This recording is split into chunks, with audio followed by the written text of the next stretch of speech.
దేవుడు అంటాడు ఉపవాసము. ఇప్పుడు చెప్పండి, 2026 వచ్చేలోపు ఈ 2 నెలలలో మీరు చేయవలసిన దీక్షాపూరితమైన ఉపవాసం ఏమి అనగా, కట్టబడిన వారి కట్లు తెంచేవారు మీరు కావాలి.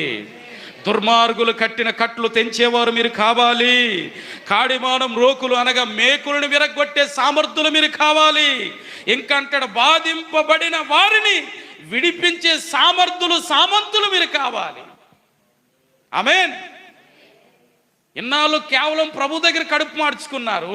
ఇప్పుడు దేవుని కోసం దేనినైనా మార్చుకోవడానికి, దేనినైనా సమయాన్ని కుదుర్చుకోవడానికి మనం సిద్ధపడే వారిగా తీర్చబడాలి. అందుకే ప్రభు అంటాడు, ఇప్పుడైనా ఉపవాసం ఉండి కన్నీరు విడుచుచు, ఇంకా దుఃఖించుచు మనస్ఫూర్తిగా తిరిగి నా యొద్దకు రండి. అంటే ఈ కోటాలతో ముగింపు కాదు, ఇప్పుడు రండి. ఎలా రావాలి?